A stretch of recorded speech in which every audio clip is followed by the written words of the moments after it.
Selamat berjumpa kembali dengan saya Bapak Ibu sekalian pada sesi ke-134 dalam serial pembangunan sebagai pemerdekaan. Pada sesi sebelumnya, saya menyampaikan kesimpulan bahwa apabila kita mengembangkan pikiran, kebijakan, atau strategi besar untuk ke depan, maka konsep sentralistik Jawa luar Jawa perlu kita ubah dengan konsep kemaritiman, yaitu mengembangkan network pusat-pusat kebinekaan di seluruh wilayah potensial di Indonesia.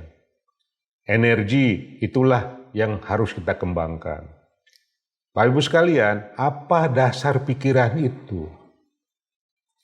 Saya mencoba belajar dari negara kepulauan yang mampu menjadi negara maju. Ide itulah yang saya dapatkan mengenai kemaritiman dan bagaimana menginternalisasikan atau kita beradaptasi sebagai bangsa maritim. Yang pertama, mari kita belajar dari Inggris. Inggris juga sebetulnya sebagai negara maritim yang terdiri dari banyak pulau, ya, dan kata isle, ya, juga mewarnai cara berpikir orang-orang Inggris. Ya, di sini ada gambar, ya, suatu peta, bagaimana British Isles terminologi digunakan. Ya, bagaimana United Kingdom, Great Britain dan Ireland, katakanlah British Isles. Ya, nah ini memberikan kepada kita suatu inspirasi, ya, bagaimana negara kepulauan di temperate sukses, ya. Bahkan pada masa lalu Inggris ini mendapatkan julukan negara yang tidak pernah ada matahari terbenam karena kekuasaannya melingkupi seluruh dunia. Jadi siang terus dia. Ya. Nah, kemudian bagaimana hubungannya dengan daratan Eropa? Kadang-kadang kita tidak mengerti, ya, Inggris keluar dari Uni Eropa, katakanlah. Ya, itu kalau buat saya luar biasa. Ya, jangan-jangan ada perbedaan cara berpikir antara orang kontinen yang hidup di benua dengan orang yang hidup di pulau. Oleh karena itu Inggris, ya, karena cara berpikir berbeda, bagaimana melihat sesuatu secara berbeda, ya, punya perasaan yang berbeda, punya sense of community yang berbeda, maka mereka memutuskan untuk keluar dari Uni Eropa. Ya. Nah, itu hanya pikiran saya yang mungkin keliru, tapi dengan keluar dari Uni Eropa, kita mendapatkan insight bahwa negara kepulauan seperti Inggris memiliki identitas sendiri. Ya. Nah, di sini saya coba cari literatur mengenai sejarah lahirnya United Kingdom. Ini proses lama juga. Ya, sama juga dengan Indonesia, katakanlah. Ya, sejak zaman Sriwijaya, Majapahit, ya, terus berevolusi. Di sini pun sama. Ya, sejak circa 925, the Kingdom of England, ya, unification dari Anglo-Saxon tribes, ya. Nah, 1536, ya, Kingdom of England and Wales, ya. 1707, Kingdom of Great Britain, ya, di mana bergabungnya Kingdom of Scotland, ya. Nah, untuk membentuk Kingdom of Great Britain dan seterusnya, ya. Kita bisa belajar. Rupanya, kalau saya lihat, tampak evolusi, yang mirip-mirip juga dengan kita. Zaman Sriwijaya bagaimana, zaman Majapahit bagaimana, zaman Singosari bagaimana, katakanlah. Ya, nah ini perlunya kita mencari inspirasi dari negara lain. Nah, Inggris sebagai United Kingdom, ya, itu mengalami proses, ya, yang pertama di dunia untuk melaksanakan atau menemukan atau membangun yang disebut revolusi industri. Revolusi industri dimulai dari England. Ya, banyak orang yang mengatakan nggak mau disebut dari Inggris, karena memang di England katanya. Ya, nah, tapi yang menarik itu apa? Ya, bahwa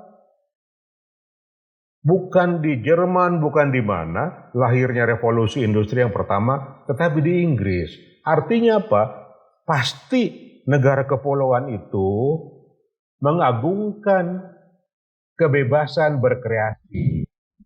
Maka lahirlah mesin uap, lahirlah macam-macam, ya, hasil inovasi, hasil berkreasi dalam suatu struktur budaya kepulauan. Ini menarik kalau buat saya. Ya, budaya kepulauan kalau kita belajar dari Inggris ternyata berasosiasi dengan kreativitas, berasosiasi dengan penemuan-penemuan. Lahirlah revolusi industri yang dimulai di Eropa Barat tetapi cikal bakalnya dari Inggris. Nah, sampai lahir cerita, ya, pada tahun 2007 pendapatan di Inggris itu sudah mencapai 5 per kapita, ya, $50.000 lebih. Kita sekarang tahun 2021, ya, masih 3.000-an.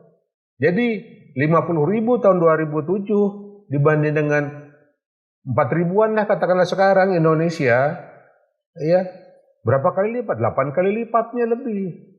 Ya, ini hasil dari budaya kreatif, budaya inovatif dari kerajaan Inggris. Nah, sekarang mari kita pindah mempelajari negara kepulauan yang sukses, ya, yaitu Jepang. Jepang, ya, juga negara kepulauan. Ya. Banyak orang mengasumsikan kalau pulau itu, ya, maka dia tidak akan berkembang. Tetapi melihat Inggris dan Jepang, kita bisa lihat yang satu ada di Eropa sana, yang satu ada di Asia Timur. Ya. Nah, dalam peta ini digambarkanlah 4 region, Hokkaido, Tohoku, Kanto, dan Chubu. Ya, dari utara ke selatan, ya, itu gambaran region-region di Jepang.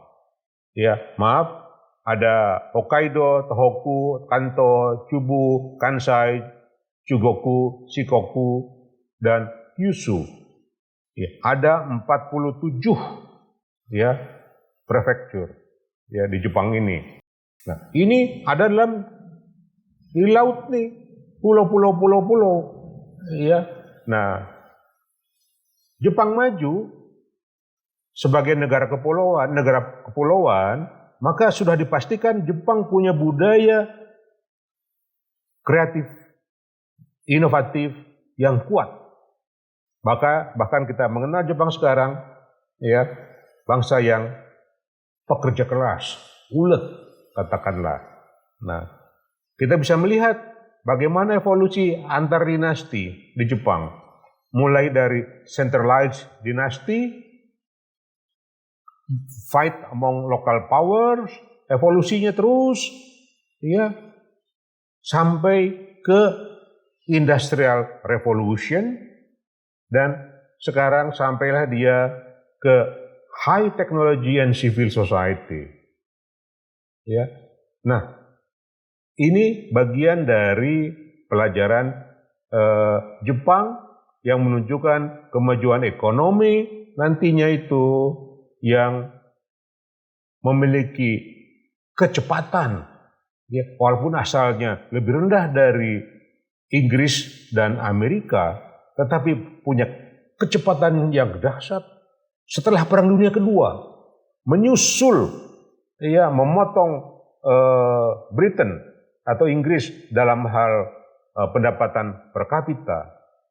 Itu Jepang, ya, negara kepulauan. Jadi kita sudah punya dua contoh negara kepulauan sukses, ya, yaitu Jepang di Asia dan Inggris di Eropa Barat.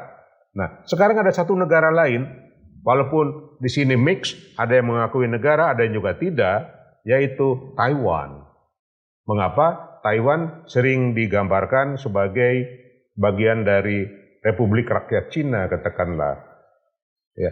Nah, kita saya tidak menguraikan sisi politiknya, tapi saya hanya ingin menyampaikan sudut pandang ekonomi negara kepulauan yang dulunya income per kapita 18-20 itu lebih rendah dari Indonesia. Sekarang income per kapitanya sudah jauh di atas Indonesia. Taiwan, ya, dulu pernah dijajah oleh Portugis, ya. Nah, yaitu Formosa, ya, Pulau Formosa. Nah, Taiwan, ya, juga negara kepulauan, ya, negara beberapa kepulauan. Nah, jumlah pulaunya cukup banyak juga, ya, di sekitar Taiwan. Nama lainnya Formosa, ya, itu ada 22 pulau. Kemudian Peng Hui ada 90 pulau. Kinmen dari data ini numerus banyak katanya. Matsu 36. Tapi inti dari sini apa? Saya ingin menyampaikan bahwa sebuah negara kepulauan itu bisa cepat maju juga. Ya, di sini ada grafik yang menunjukkan, ya, Taiwan pun, ya, dari kacamata pendapatan per kapita dari 1815 sampai 2018 sudah mampu memotong tingkat pendapatan per kapita Eropa Barat. Jadi kemajuan luar biasa. Sedangkan Indonesia masih jauh di bawah pendapatan Taiwan. Ya, Taiwan itu sudah sekitar 45.000 US dollar per kapita. Nah, kita kurang lebih ini dengan purchasing power kelihatannya. Oh maaf, dalam harga 2011. Ya. Nah, saya mencoba mengumpulkan data, ya, bagaimana membandingkan pendapatan per kapita tahun 1820, 1920 sampai 2008. Kung kita lihat perubahannya antara Inggris, Jepang, Taiwan, Singapura, Sri Lanka, dan Indonesia. Pada tahun 1820 kita melihat pendapatan per kapita Singapura itu hanya 83 dolar per kapita. Jauh di bawah Indonesia. Sri Lanka di bawah Indonesia. Taiwan jauh di bawah Indonesia.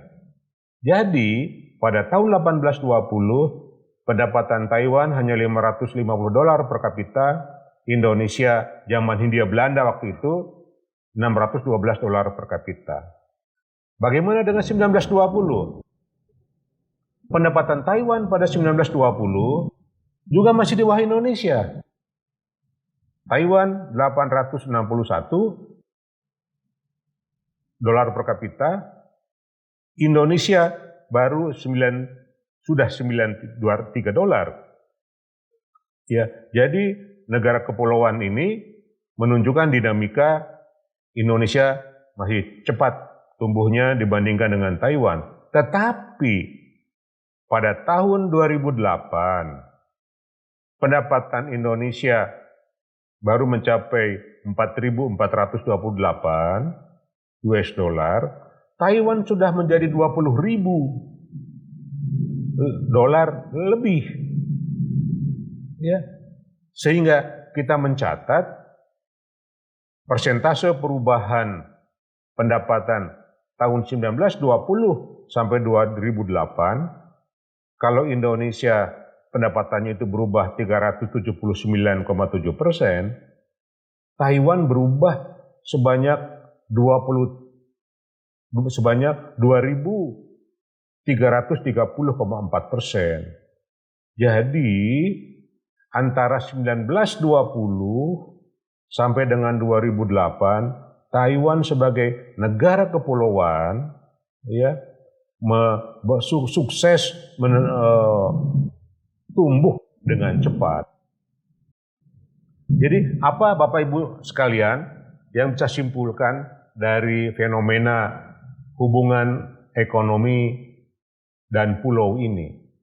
Yang pertama adalah tidak benar hipotesa kalau sebuah pulau itu atau negara kepulauan tidak akan bisa menjadi negara maju. Sebaliknya, ya, industrialisasi itu lahir dari negara kepulauan seperti Inggris di Eropa dan Jepang di Asia. Dua-duanya negara kepulauan. Kemudian kalau kita ambil contoh Taiwan, maka apabila jalan yang diambilnya itu tepat, pas, maka Taiwan menjadi contoh negara kepulauan yang bisa tumbuh dengan cepat. Nah, pertanyaannya, Jepang dan Inggris itu ada di negara temperate. Bagaimana dengan negara tropika? Ya. Nah, saya lebih percaya bahwa kuncinya ada di inovasi, kreasi, adaptasi terhadap iklim tropika ini. Jadi bukan karena iklim temperate menjadi negara maju, tetapi iklim temperate menjadikan bangsa-bangsa di sana maju karena bangsa-bangsa di sana bisa beradaptasi dengan baik, kemudian berevolusi dengan baik karena mereka menemukan budaya atau tradisi intelektualisasi, tradisi edukasi, tradisi kebersamaan yang tinggi menghadapi masa depan, ya, itu berkembang di sana. Hal tersebut bisa juga berkembang di negara-negara tropika. Di negara tropika, kita mendapatkan contoh sebetulnya Singapura mungkin, walaupun itu terlalu kecil, tapi walaupun kecil bisa menjadi contoh, ya, untuk menjadi sumber inspirasi. Taiwan sudah dekat juga ke tropika, ya, menjadi contoh. Ya. Nah, jadi masalahnya bukan masalah tropika atau temperate, tapi masalahnya apakah kita bisa mengembangkan budaya kreatif dengan dasar intelektualisasi, dengan dasar inovasi, ya, lebih menghargai pemikiran daripada kebendaan, katakanlah, ya, sehingga transfer antar generasi yang ditransfer itu adalah budaya-budaya kreatif, budaya-budaya inovatif untuk beradaptasi ke masa depan. Jadi Bapak Ibu sekalian, kami menyarankan bahwa Indonesia perlu mengambil pelajaran dari sejarah kemajuan negara-negara kepulauan yang kami uraikan tadi, ya, pada intinya bagaimana kita mengambil pelajaran dari Inggris, ya, sebagai cikal bakal lahirnya revolusi industri. Kita perlu belajar dari Jepang sebagai negara Asia pertama yang sukses melahirkan industrialisasi sehingga bisa mengejar Barat. Kemudian kita belajar dari Taiwan yang pada tahun 1920 katakanlah, income per kapitanya masih di bawah Indonesia sekarang, jauh di bawah Indonesia, jauh di atas Indonesia maksud saya. Jadi persoalannya bukan ada di temperate atau tropika, pulau atau benua, ya, tapi persoalannya sampai jauh mana Indonesia bisa memperbaharui diri, terutama dalam budaya mengembangkan kreasi, inovasi melalui intelektualisasi. Demikian Bapak Ibu sekalian, terima kasih.